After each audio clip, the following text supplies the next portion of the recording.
इनकलाब इनकलाब जिंदाबाद जिंदाबाद। पेंशनर्स यूनिटी जिंदाबाद।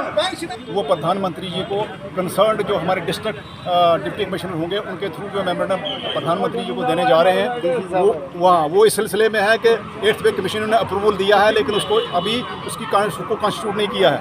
उसमें यह है कि हमें ये शक शुबा पैदा हुआ कि तो वो जो पेंशन जो 8th पे कमीशन के लिए ने अप्रूवल दिया है वो भी कॉन्स्टिट्यूट नहीं किया, और उसमें पेंशनर्स को है डिस्पैरिटी। गवर्नमेंट ने जो बजट पेश किया था 2025 में, उसमें कहा था कि हम पेंशनर के डिफरेंस क्रिएट कर रहे हैं, रिटायरमेंट की को डेट फिक्स कर रहे हैं। कौन सी रिटायरमेंट की डेट फिक्स कर रहे हैं? 2016 से पहले वाले भी हैं, 2016 के बाद भी हैं जिन्हें 7th पे कमीशन का बेनिफिट दिया है, और आज तक जितने भी पे कमीशन बैठे हैं 7 पे कमीशन में सभी पेंशनर्स को बेनिफिट दिया गया है। दूसरी बात यह है कि गवर्नमेंट ने ये माना है कि 80 साल जो पेंशनर अपनी एज पूरी कर लेगा तो उसको हम 20% जो उसकी बेसिक पेंशन है उसको इंक्रीज़ करेंगे। हम गवर्नमेंट से ये डिमांड करते हैं कि जिस तरह 65 साल और 70 साल और 75 साल और 80 साल 5% जैसे 65 साल की उम्र होती है तो आप 5% उसका इंक्रीज़ कीजिए, 70 साल जो होती है 10% कीजिए, 75 साल हो जाती है तो 15% कीजिए, और 80 साल की हो जाती है तो आप 20% इंक्रीज़ कीजिए। चूँकि 20 साल जब होते हैं तो 1-2% लोग जो पेंशनर्स वहाँ पहुँचते हैं, लिहाजा ये जो है वो परसेंटेज जो है वो सभी पे लागू होनी चाहिए। और दूसरा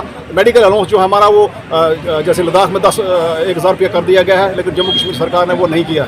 और उसके साथ साथ जो हमारी जो कंप्यूट है वो 10 साल का कंप्यूट ये काटते हैं और उसको 15 साल में रिकवर करते हैं।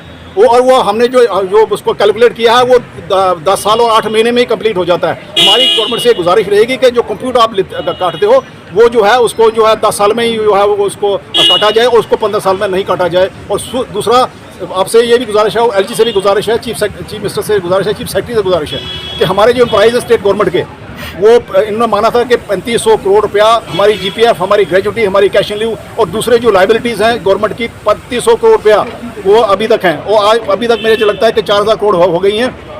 हम ये चाहते हैं कि पेंशन पिछले साल से आज तक कोई ग्रेजुटी, कोई उनका GPF, कोई कुछ नहीं दिया है। अभी जो रिटायर लोग होंगे उनकी पेंशन भी कुछ लोगों की सेटल नहीं हुई है, लिहाजा ग्रेजुटी और ये GPF और जो कैश इन लीव है और दूसरी जो बेनिफिट्स हैं वो सारे जो हैं रिलीज़ किए जाएँ। अगले 15 अगस्त 2025 तक गवर्नमेंट ने रिलीज़ नहीं किए जम्मू कश्मीर गवर्नमेंट ने, तो इसके बाद बड़ा आंदोलन जो है जम्मू कश्मीर में हम खड़ा करेंगे और इसको गवर्नमेंट को जवाब देना पड़ेगा। मुझे लगता है कि इसमें गवर्नमेंट ने स्कैम किया है। पहली बार जम्मू कश्मीर में ऐसा दफा 307 तोड़ने के बाद हुआ है कि जो पेंशन के साथ बेइंसाफी हो रही है, उनका पेंशन का जो हक है उनको नहीं दिया जा रहा है। इसमें भी मुझे लगता है कि बड़ा स्कैम है। ये पैसा गया कहाँ? 4000 करोड़ रुपया, 3500 करोड़ रुपया ये 1 साल से रिलीज़ नहीं करे, वो कहाँ गया? गवर्नमेंट बताए, ओपन LG साहब बताएं कि किसको दिया है, किस पार्टी को दिया है, कहाँ गया हमारा पैसा वो? लिहाजा गवर्नमेंट के भलाई को भी हमारा साथ देंगे। लिहाजा हम चाहते हैं कि 15 अगस्त से पहले गवर्नमेंट के सारे जो लाइबिलिटीज को बात गुजार करें। थैंक यू, जय हिंद।